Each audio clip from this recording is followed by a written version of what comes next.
Hello everyone, आप सभी का स्वागत है हमारे चैनल पे। और आज हम पढ़ने जा रहे हैं विजयनगर साम्राज्य। विजयनगर साम्राज्य की किन परिस्थितियों में स्थापना हुई, कौन थे हरिहर और एवं बुक्का जिन्होंने संगम वंश की नींव रखी, इन सभी बातों की चर्चा आज इस वीडियो के अंतर्गत हम जानेंगे और समझने का प्रयास करेंगे, ताकि एग्जाम के अंतर्गत विजयनगर से किसी भी प्रकार से क्वेश्चन पूछ लिया जाए तो हम हर प्रकार से आंसर देने के लिए तत्पर हो। तो आज इस वीडियो के अंत तक बने रहें और समझने का प्रयास करें। इससे पूर्व हमने दिल्ली सल्तनत के सारे डायनेस्टीज को देखा, जिसे आप हमारे YouTube चैनल पे जाकर के उसे देख भी सकते हैं। और आज विजयनगर साम्राज्य को जानेंगे। तो चलिए विजयनगर साम्राज्य के बारे में समझते हैं और इनकी हिस्ट्री के बारे में थोड़ा जानेंगे। उससे पहले हम इंडिया के अंतर्गत विजयनगर साम्राज्य को देख लें कि दक्षिण में कहाँ पे स्थित है विजयनगर साम्राज्य। तो यहाँ पे हम दो साम्राज्य को जानेंगे। थोड़ा सा आपको कॉन्सेप्ट क्लियर करने के लिए हम दो साम्राज्य, एक बहमनी साम्राज्य और दूसरा विजयनगर साम्राज्य, जो उस समय दक्षिण में स्थित था और अपना कार्यकाल चला रहा था। तो बहमनी साम्राज्य कहाँ पे है ये पहले आप देखिए। तो बहमनी साम्राज्य यहाँ है, ये बहमनी साम्राज्य है, ग्रीन ग्रीन जो आप देख रहे हैं पूरा। और ये ऑरेंज वाला पार्ट जो आप देख रहे हैं, ये पूरा ऑरेंज वाला पार्ट जो है ये विजयनगर साम्राज्य है, विजयनगर, ठीक है, विजयनगर साम्राज्य है। और ये विजयनगर साम्राज्य और बहमनी साम्राज्य में दोनों में संघर्ष चल रहा होता है, कंटिन्यू संघर्ष चलता है, आक्रमण होता रहता है, लगातार युद्ध होते रहते हैं। उसका कारण क्या है, तो छोटा सा कारण हम जानेंगे। उसका कारण ये है कि यहाँ पे देखें कि महाराष्ट्र में महाबलेश्वर जगह है जहाँ से कृष्णा नदी निकलती है और तुंग एवं भद्रा से मिलकर के बनता है तुंगभद्रा नदी, ठीक है, जो कृष्णा नदी की सबसे बड़ी सहायक नदी होती है। अब ये जो तुंगभद्रा नदी है वो तेलंगाना के सीमा पे जाकर के कृष्णा नदी से मिल जाती है, ठीक है, और फिर कृष्णा नदी से मिलकर के बंगाल की खाड़ी में गिरती है, मिलती है। यही कृष्णा नदी एवं तुंगभद्रा से सिंचित क्षेत्र, ये वाला जो क्षेत्र आप देख रहे हैं, ये क्षेत्र रायचूर का दोआब क्षेत्र होता है, रायचूर का दोआब क्षेत्र, ठीक है। इसी दोआब क्षेत्र के कारण बहमनी साम्राज्य और विजयनगर साम्राज्य के बीच लगातार संघर्ष चलता रहता है, ठीक है। तो ये एक कारण है बहमनी साम्राज्य और विजयनगर साम्राज्य की संघर्ष का। अब हम आते हैं विजयनगर साम्राज्य के ऊपर। बहमनी साम्राज्य भी पढ़ेंगे, लेकिन उससे पहले हम विजयनगर साम्राज्य को जानने का प्रयास करेंगे। विजयनगर साम्राज्य का जो कार्यकाल है वो 1336 से 1650 ईस्वी तक रहता है और इसके अंतर्गत लगभग 4 डायनेस्टीज कार्य करते हैं। पहला संगम वंश, जिसकी स्थापना हरिहर एवं बुक्का करता है। दूसरा सालुव वंश, जिसकी स्थापना सालुव नरसिंह करते हैं। तुलुव वंश, जिसकी नींव वीर नरसिंह करते हैं। और अराविडु वंश, जिसकी नींव रखते हैं तिरुमल। इस प्रकार से 4 वंश विजयनगर साम्राज्य के अंतर्गत देखे जाते हैं, ठीक है। अब ये एग्जाम के अंतर्गत ये कालक्रम पूछ भी लिया जाता है कि शुरुआत से अंत तक का जो कालक्रम है वो बताएं। तो कालक्रम सबसे पहले आप देखें, स से संगम, स से सालू, 2 लगातार है। फिर उसके बाद आता है तुलु और चौथा जो है अराविडु वंश। तो इस प्रकार से 4 वंश विजयनगर साम्राज्य के अंतर्गत हैं। इनको आप एकदम याद रखेंगे। इसकी स्थापना कौन करता है? संगम वंश का हरिहर एवं बुक्का, 2 भाई रहते हैं। सालुव वंश को सालुव नरसिंह करते हैं, तुलुव वंश को वीर नरसिंह, अराविडु को तिरुमल।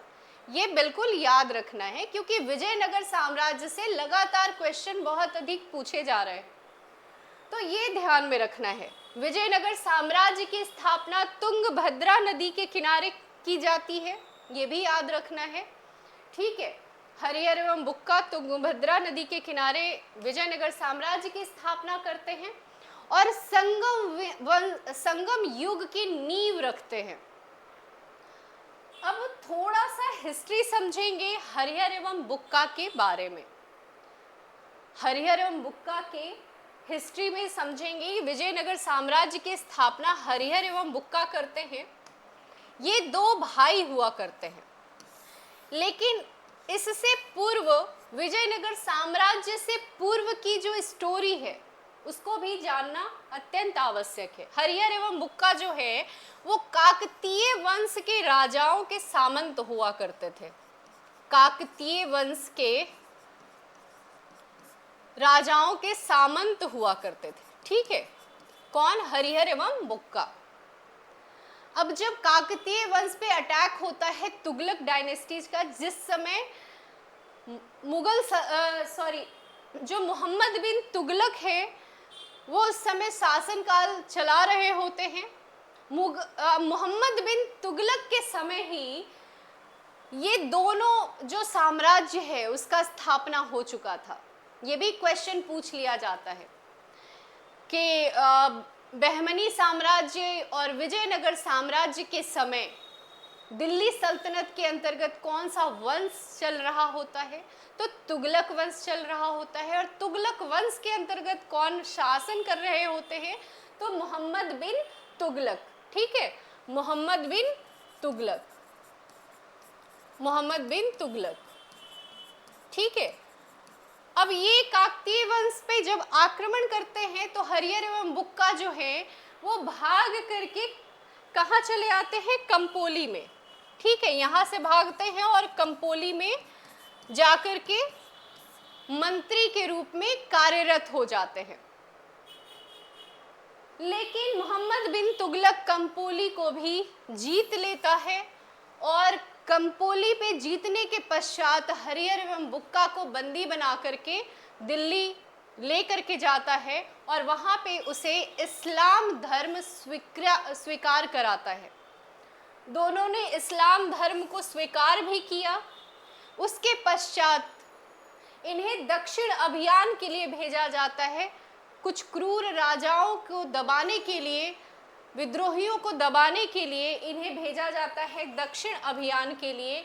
और जब दक्षिण में पहुंचते हैं तो वहाँ पे मौका का फ़ायदा उठा करके ये तुंगभद्रा नदी के पास एक बड़ा ही सुंदर जगह होता है हम्पी, वहाँ पे वो विजयनगर साम्राज्य की स्थापना करते हैं। ठीक है, इस प्रकार विजयनगर साम्राज्य की स्थापना होती है हरिहर एवं बुक्का के द्वारा। ये दो भाई होते हैं, दो भाई होते हैं। हरिहर एवं बुक्का ने विजयनगर की स्थापना विद्यारण्य संत से आशीर्वाद प्राप्त करके की। अब ये दोनों भाई जो है इस्लाम धर्म स्वीकार कर लेते हैं। अब जब दक्षिण में आते हैं तो विद्यारण्य जो संत होते हैं इनके गुरु होते हैं और गुरु के आशीर्वाद से, उन्हीं के संरक्षण में ये फिर से हिंदू धर्म को मानना स्वीकार कर लेते हैं, इस्लाम धर्म को छोड़ देते हैं और फिर से हिंदू धर्म के अनुयायी हो जाते हैं और इस प्रकार विजयनगर साम्राज्य की स्थापना करते हैं। तो एक प्रकार से देखा जाए तो विद्यारण्य संत के आशीर्वाद से ही विजयनगर साम्राज्य की स्थापना होती है हरिहर एवं बुक्का के द्वारा। ठीक है, हरिहर एवं बुक्का ने अपने पिता के नाम पर संगम राजवंश की स्थापना करी। इनके पिता का नाम संगम था, इसलिए संगम राजवंश चलता है और इन्होंने इसका जो वंश का नाम रखा संगम राजवंश नाम रखा अपने पिता के नाम पे। तो इस प्रकार संगम युग का उदय होता है। इसमें जो विजयनगर साम्राज्य की राजधानी होती है वो हम्पी होती है। अपने साम्राज्य के 7वें वर्ष में अपनी राजधानी बदलते हैं। सबसे पहले तो अनाकिरू करके कुछ राजधानी होती है, उसके पश्चात हम्पी राजधानी रखते हैं विजयनगर साम्राज्य की, और उसके पश्चात विजयनगर साम्राज्य के खंडहर तुंगभद्रा नदी पर स्थित है। ये पूरा विजयनगर साम्राज्य जो है वो तुंगभद्रा नदी पर स्थित है। इनकी जो राजभाषा होती है वो तेलुगु होती है, ठीक है। तो ये आपको ध्यान में रखना है, राजभाषा भी पूछ ली जाती है, क्या होती है? तेलुगु, ठीक है। इसके पश्चात विजयनगर साम्राज्य की जो प्रथम जो शासक होते हैं वो हरिहर प्रथम होते हैं। द्वितीय शासक होते हैं बुक्का प्रथम। हरिहर प्रथम के मृत्यु के पश्चात बुक्का प्रथम गद्दी पे बैठते हैं। बुक्का प्रथम ने वेद मार्ग प्रतिष्ठारक की उपाधि धारण की। हरिहर द्वितीय ने संगम शासकों में सबसे पहले महाराजा धीराज उपाधि धारण की। अब देखिए कि हरिहर द्वितीय से पूर्व जो होते हैं हरिहर प्रथम और बुक्का प्रथम, ये महाराजा धीराज की उपाधि नहीं धारण करते, क्योंकि इन्हें खतरा रहता है तुगलक डायनेस्टी से, और इस प्रकार वो शासक जो होते हैं हरिहर प्रथम और बुक्का प्रथम महाराजा धीराज की उपाधि धारण नहीं करते। लेकिन हरिहर द्वितीय ने, ये जो पहले शासक होते हैं वो महाराजा धीराज की उपाधि धारण करते हैं, ठीक है। इटली का यात्री निकोलो कांटी विजयनगर की यात्रा पर देवराय प्रथम के शासनकाल में आया। देवराय प्रथम ने तुंगभद्रा नदी पर एक बांध बनवाया ताकि जल की कमी दूर करने के लिए नगर में नहरें ला सके। इन्होंने सिंचाई की भी बहुत अधिक व्यवस्था करी है। विजयनगर साम्राज्य के अंतर्गत संगम वंश का सबसे प्रतापी राजा देवराय द्वितीय था, ठीक है। सबसे प्रतापी राजा देवराय द्वितीय था। इसे इमाड़ी देवराय भी कहा जाता था। फारसी राजदूत अब्दुल रजाक देवराय द्वितीय भारत काल में विजयनगर आया था, ठीक है। एक अभिलेख में देवराय द्वितीय को जगबेटकर कहा गया, हाथियों का शिकारी कहा गया। देवराय द्वितीय ने संस्कृत ग्रंथ महानायक सुधानिधि एवं ब्रह्मसूत्र पर भाष्य भी लिखा है, ठीक है। इस प्रकार से आगे हम अगले वीडियो में हम जानेंगे संगम वंश के बाद सालू वंश, फिर तुलु वंश और उसके पश्चात अराविडु वंश को हम अगले वीडियो में जानेंगे। तो आज संगम वंश के बारे में आपने देखा किस प्रकार से हरिहर प्रथम जो होते हैं संगम वंश की नींव रखते हैं, शासनकाल प्रारंभ करते हैं। उसके पश्चात बुक्का प्रथम होते हैं, बुक्का द्वितीय आते हैं, हरिहर द्वितीय आते हैं। तो इस प्रकार से शासनकाल चलता है संगम वंश के अंतर्गत, ठीक है। तो आगे के वीडियो में हम देखेंगे सालू वंश को। आज संगम वंश के एक क्वेश्चन को आपको बताया जा रहा है। संगम युग की सबसे अधिक प्रसिद्ध साहित्यिक कृतियां किस भाषा में रचित थे, ठीक है। तो तमिल। तो ये क्वेश्चन आपको आप जा करके अपने बुक में भी देख सकते हैं। एक बस आपको दिखाने के लिए क्वेश्चन रखा गया है, लेकिन इससे रिलेटेड बहुत सारे और भी क्वेश्चन हैं जिसे आप घटना चक्र वगैरह में जा कर के लगा सकते हैं, आप आंसर कर सकते हैं। तो इस प्रकार आप हमारे चैनल पे बने रहें आगे के वीडियो को देखने के लिए। अगर ये वीडियो आपको पसंद आता है तो चैनल को सब्सक्राइब करें, लाइक करें। धन्यवाद।